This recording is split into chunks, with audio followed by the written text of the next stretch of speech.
I'm Lisa Lamb from Lisa Lamb, and I stock the most amazing bag kits. These are really professional looking bags that you can easily sew yourself at home. So I'll just show you a few of the designs that I do have.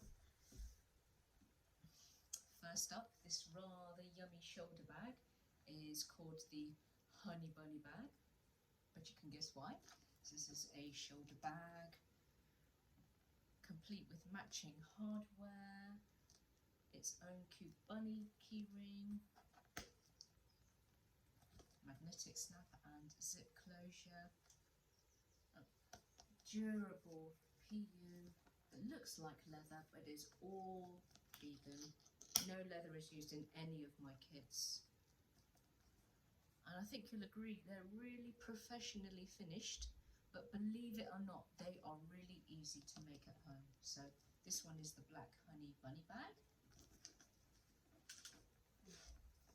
This is a recent design called the Kitty Cat.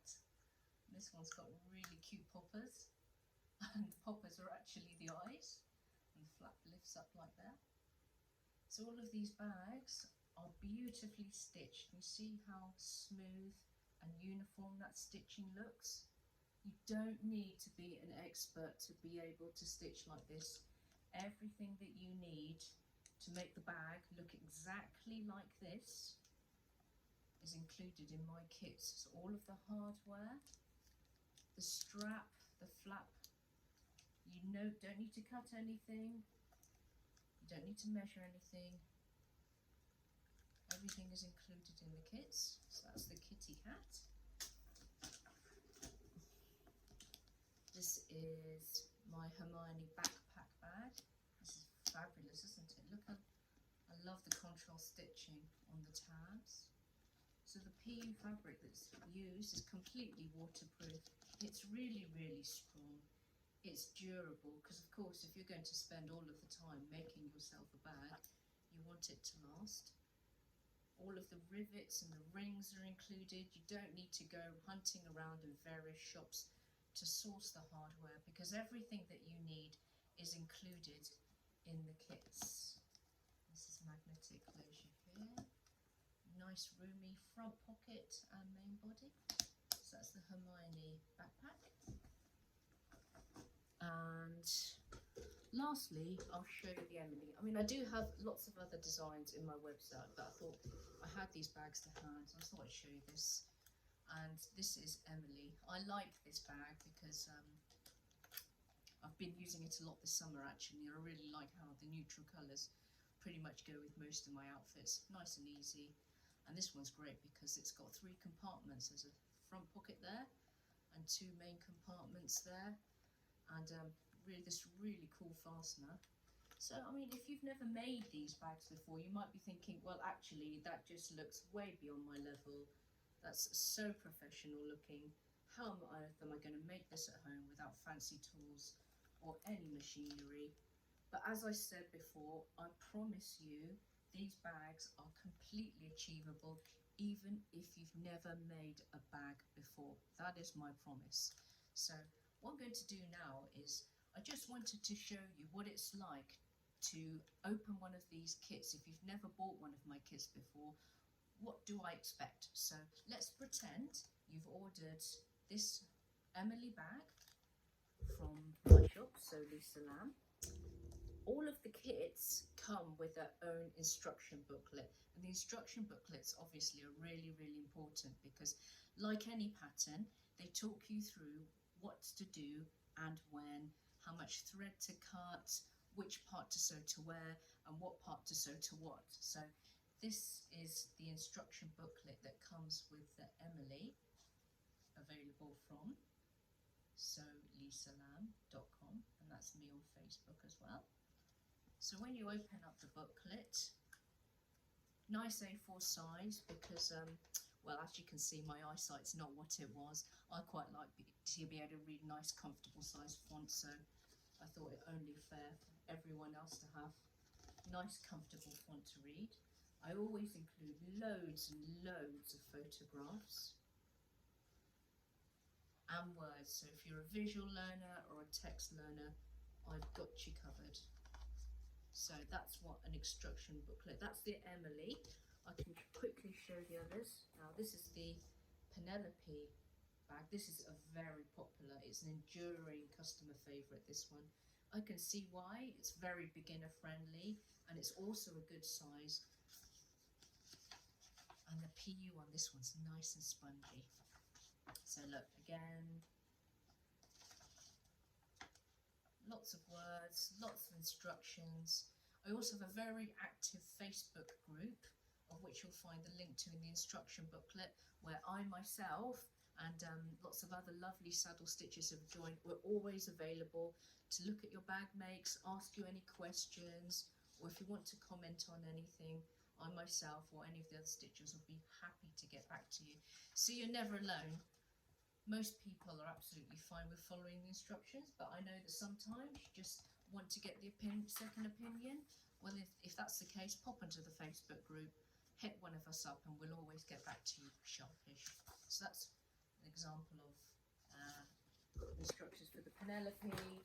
And like I say, all of my bag kits include these very comprehensive instructions because yeah, obviously you want to make the bag look exactly like the one that you saw in the photo, and why wouldn't you? And you want to do it without tears. Okay, so right, on to opening a kit. So let's say you've been to the shop, you've ordered an Emily handbag, and this is what you will receive. There we go.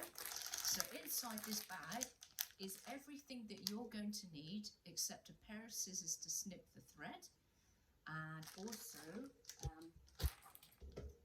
some glue. So now I always recommend Gutermann CGHT2. It comes in a metal tube and it has a pointed nozzle.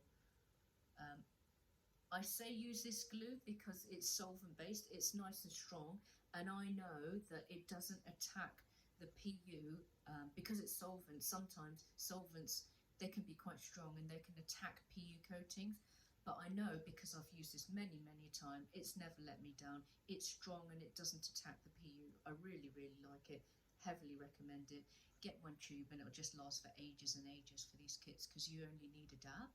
But other than that, that's all you need. You're going to need scissors, tape measure, and some glue. You won't need anything else because everything else that you need is included in the bag. So, right, let's get this bag open. I'll just pop it on the table and put the phone down so that you can have a bit of a look-see yourself. Right, so I open up the bag and you'll see all of these.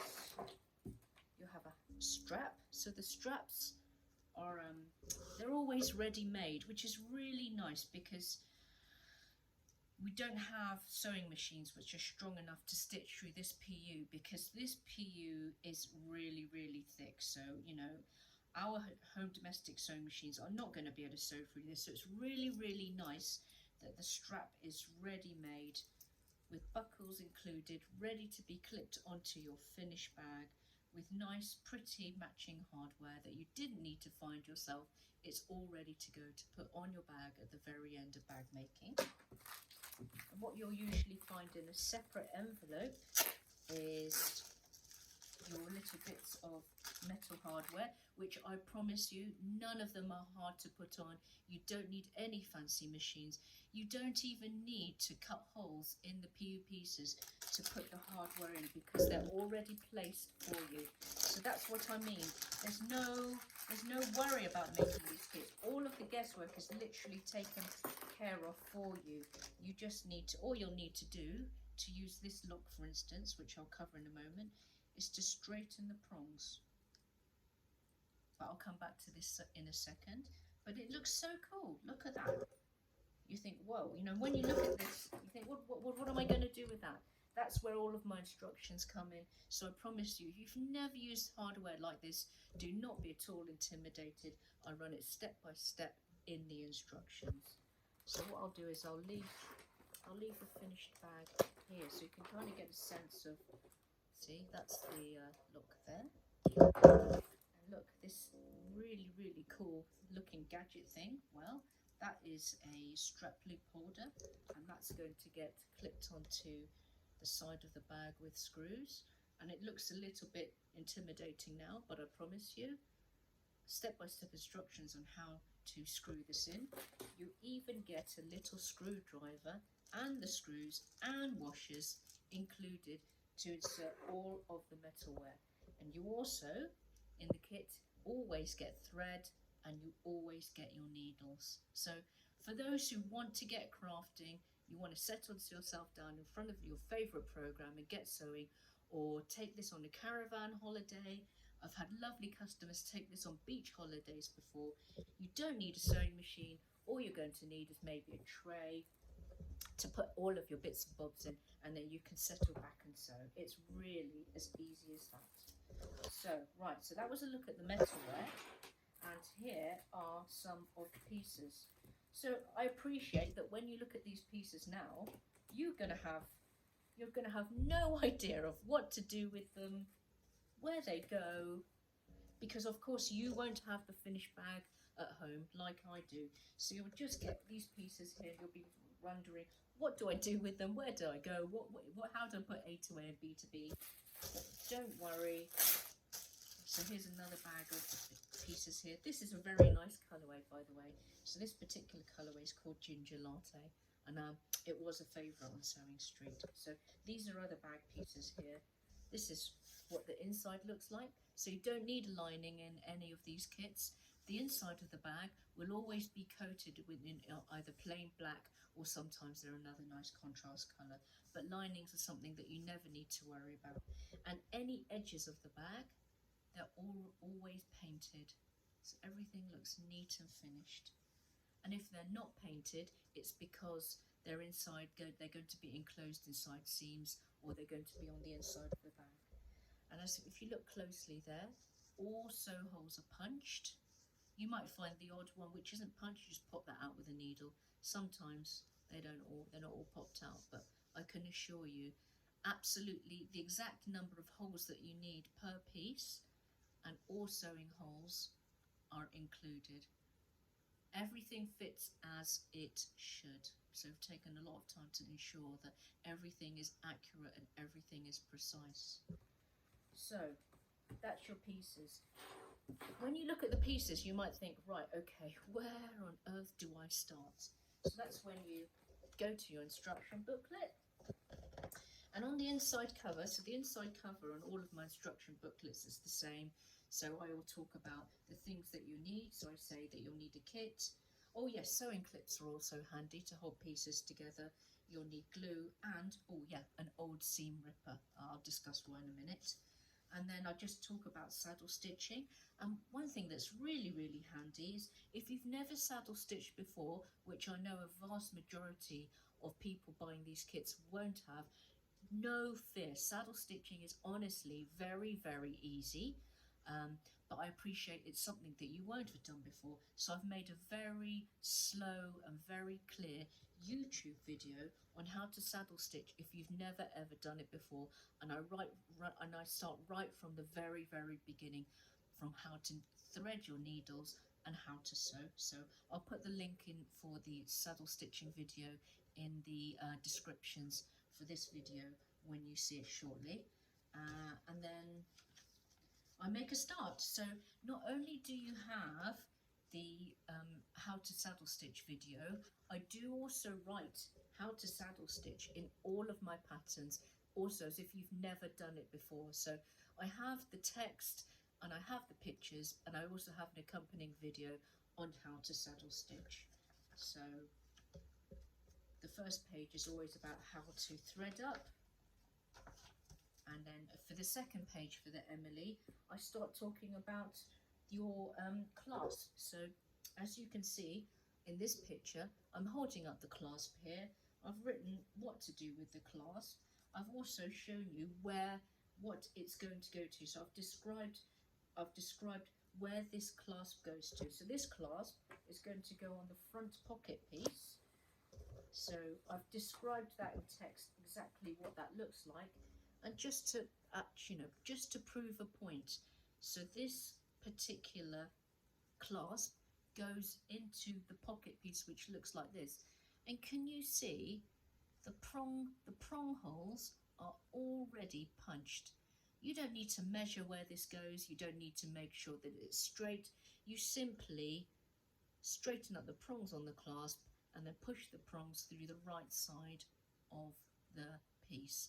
And I can assure you that that is perfectly 90 degrees. And then you just pop the washers on the bag, easy peasy. And then when you've done that, that's what you'll get. So you would have put the clasp. See, it looks really exotic and scary, but actually with these kits it's as easy as pie. Okay, so that's how to handle one piece of hardware, and that's how hard it wasn't. And then with each step that you need to do some sewing, I will ask you to gather pieces. So what I'll do is, so I've asked you to gather the bag front and the bag pocket. So like I say, it does not matter if you don't know what these pieces are, because as you go through each steps, I will say at the beginning of each step, now I want you to gather the bag front and the bag pocket, and then I will describe what the bag front and the bag pocket looks like, and then I'll include a little photo. So as you work through all of the steps, you'll find that these pieces get used in the right order. So there you can see quite clearly here that in these steps you're working with the bag front pocket and the bag front piece. Also, what is important about these structures is I state thread lengths. So I'm not going to talk too much about it now, because what is important about thread lengths is talked about in my basics saddle stitching video. But at the beginning of each step, I tell you what length you need to cut your thread. And what I will say is that's very, very important. It's okay to cut your thread too long, but cutting your thread too short is really problematic. So the beauty of these instructions is I tell you, like for instance, where it says in this step 9, I've written stitch the bag gusset pieces together. And I write, as the bag has 2 compartments, there are 2 identical gussets. Gather the 6 gusset pieces, 2 plain straight rectangle pieces, and so on and so on. So there's absolutely no confusion as what you do need to sew and where you need to sew it, because I take the time to describe in words which pieces you're going to need to pick up, and also what they look like in my photographs. I'm literally, hopefully you feel like I'm taking you by the hand in the sewing room, telling you what to pick up and when to sew it. So like I say, I include loads of photographs because I do appreciate that some people prefer to be a bit more visual and some people prefer to be a bit more text-based. And I can assure you that if you look at my website, do scroll down towards the bottom of the website and you'll find plenty of customer photos of people who have had a nice time with their kits and they've made the kits, and plenty of them, I can assure you, have never made a bag before, let alone saddle stitched a bag before. There you go, more instructions on how to include different various parts of the fastener. So even though the finished bag does look really exotic, I mean, it looks like it's come from a shop, and B, it would be extremely hard to achieve this kind of finish at home, starting from scratch with a domestic sewing machine. In fact, you are not going to be able to do this with a domestic sewing machine. There are squillions of processes involved in taking raw pieces of leather, finishing them, stitching the holes, ensuring they're straight, counting the number of holes you would need. You'd then need to source the various bits of hardware. Honestly, it would take a very, very, very long time to source everything you need to make a handbag like this at home from scratch. But with one of these kits, you could easily have one finished. If you were Stitchy Speedy Gonzales, you could do this in an evening, or you could do this in 2, or if you just wanted to take your time, you've never ever done this before, 3 or 4 evenings tops. But most people do say, I admit, that once you get stitching, it's really kind of addictive, and people end up finishing these kits often far faster than they want to. So I hope that gave you a good idea of what it's like to buy one of my kits and then open up one of the kits when you get home. And I hope that you feel confident now, having seen a little bit of a close look of my instructions, what you would do with your kit once you got that home. But as I say, I'm always on Facebook.